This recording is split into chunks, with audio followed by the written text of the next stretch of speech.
an ka foli b'i ye juma tɛmɛnen in na duniya gun kan farikolo ɲɛnajɛ kɛnɛba ye n'a bɛ wele nanzarakan na ko Jeux olympiques kɛnɛdayɛlɛw kɛra an y'a jateminɛ k'a fɔ ko kɛnɛdayɛlɛ nin a kɛra wasa kɔnɔna na nka gɛlɛya dɔw kɔni fana bɛ n'o ye lakana gɛlɛyaw ye e bɛ se ka mun de fɔ an ye ka kɛɲɛ ni olu fana ye. A bɛ fɔ min ma ko Jeux olympiques n'o ye diɲɛ bɛɛ ka lajɛ ye ayiwa farikolo ɲɛnajɛ a sugu bɛɛ b'a la o dayɛlɛnni kɛra juma tɛmɛnen a bɛ fɔ min ma ko appréhension c'est-à-dire que mɔgɔw tun bɛ ka a jateminɛ yɔrɔnin ni lajɛli sugu bɛ kɛ diɲɛ bɛɛ de bɛ na donc mɔgɔw tun jɔrɔlen don lakana kow bɛ kɛ cogoya min na o yɔrɔ fanfɛla mais n yɛrɛ kɔni bɛ min dɔn n yɛrɛ ye min ye o tɛ lakalili ye a ko ma daminɛ tile fila in na dɔrɔn k'u wulila ka a labɛn nin y'a kalo damadɔ ye déjà gouvernement wulilen don ka mesure ta pour que ka lakana sabati parce que nin diɲɛ bɛɛ ka ko de ye o yɛrɛ ka jateminɛ la polisi ni gendarme ani en tout cas a bɛɛ faralen ɲɔgɔn kan a bɛ à peu près 40 000 donc o ye lakanakɛla ba bi naani mais o kɔnɔna la polisi b'o la gendarmerie b'o la hali armée a bɛ fɔ min ma sentinelle olu mobiliselen don kɔrɔlen ka da a bɛ fɔ min ma ko vigipirate tigɛtigɛ walew minnu b'o kɛ pour que olu bali u ka se k'u ka waleyaw kɛ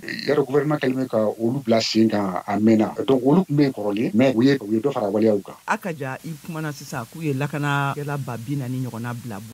kan yaasa ka se ka kana la sabati lakana ko gɛlɛyaw an ye kɔlɔsi ye a la k'a fɔ o bɛ yen halisa sabila tile fila sani kɛnɛ nin ka dayɛlɛ a yirala k'a fɔ ko dɔw taara dankari kɛ nɛgɛsira la a kɛra jawuli ye dɔɔni i bɛ se ka mun de fɔ an ye o yɔrɔ kan. Ayiwa o kɔni o ye an bɛɛ ka laɲini ye mais jatigɛ wale mɔgɔ t'a dɔn u b'a kɛ cogoya min na u b'a kɛ wagati min na ani u b'a kɛ ka da kun min kan yɔrɔ kɔni a jatigɛ wale la ka sera Faransi ma siɲɛ damadɔ Bataclan ta Stade de France ani min kɛra Nice fana donc o kɛra tiɲɛniba ye o de senfɛ sa gouvernement kɔni y'a mesure baw ta k'a kɛ cogo sugu bɛɛ la pour que o jatigɛ wale o ɲɔgɔn kana kɛ bilen k'a fɔ k'a ɲɔgɔn tɛ se ka kɛ vraiment an tɛ se k'o fɔ o kɔni yelen bɛ latigɛ caman na mais min kɔni ye tiɲɛ ye n yɛrɛ ɲɛ ye min ye o tɛ lakali ye dɛ lakanalibagaw mobiliselen bɛ fan bɛɛ fɛ kari yɛrɛ kɔni kɔnɔna la donc pour que ka se hali ka se ka t'i ka baarayɔrɔ la a tun ka gɛlɛn kosɛbɛ kosɛbɛ kosɛbɛ y'a dɔn dayɛlɛnni min kɛra jumadon min ɲɔgɔn ma deli ka kɛ diɲɛ na parce que ni Jeux olympiques dayɛlɛnni bɛ kɛ o tun b'a kɛ stade de kɔnɔna la bon ni nata kɛra scène kan o ye b'a bolo min bɛ Faransi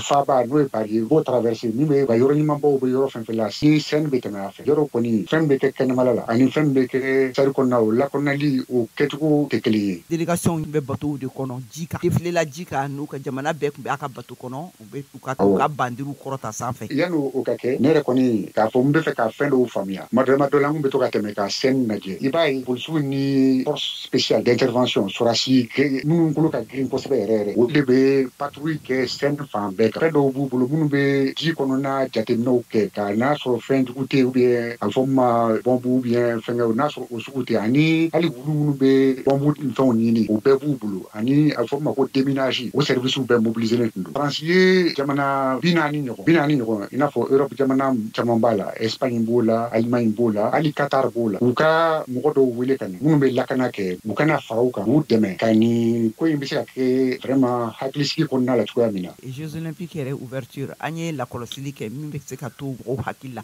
wa a tora diɲɛ yɛrɛ kunkara yɛrɛ bɛ hakili kɔnɔna na k'a to diɲɛ tariku la kɛra Aya Nakamura ka bɔli ye Aya Nakamura ne bangera Mali la ka na kɔrɔbaya France n'a a lamɛnlen don bi a ka dɔnkilida sira kan e bɛ se ka mun fɔ an ye o taabolo kan. Ayiwa ne kɔni bɛ se ka min fɔ o kɛra koba ye min ye mɔgɔ caman dabali ban mais dabali ban ko tɛ parce que yanni a ko ka kɛ kuma caman wulila Aya ko in na Aya tɛ tubabu ye ale man ka dɔnkili da Jeux olympiques dayɛlɛli la bon a kuma cayara kojugu a kuma cayara mais franchement n yɛrɛ kɔni bɛ min fɔ Faransi y'a jateminɛ ko Jeux olympiques tɛ Faransi dɔrɔn ta ye Jeux olympiques ye diɲɛ mumɛ bɛɛ k'a jira diɲɛ na k'a fɔ ko a bɛ fɔ ma ko valeur de l'olympisme notamment ni fraternité ni fɛnw b'o la o jira mɔgɔw la pour que bɛɛ k'a dɔn ko Faransi kelen ta tɛ a ma diya dɔw ye dɛ a ma diya dɔw ye mais en tout cas a kɔni a kɛra min ɲɔgɔn ma deli ka kɛ diɲɛ na fɔlɔ parce que ne yɛrɛ siɲɛ fɔlɔ ka garde républicaine ye olu ka dɔnkilida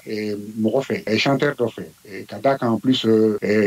Aya Nakamura tiɲɛ don française don mais a origine bɔra Mali la a kɛra kɛra nimisi wasa dan ye dɔw bolo ni ala kɔni ye min kɛ o de kɛra dɛ en tout cas ni kɔni kɛra diɲɛ bɛɛ y'a ye malgré que sanji nana o ma mɔgɔw bali mɔgɔ 60 de kun prévoilen don san kɔni nana kosɛbɛ o ma foyi bali mɔgɔw ka déplacement n'u ka mobilisation na faransi ye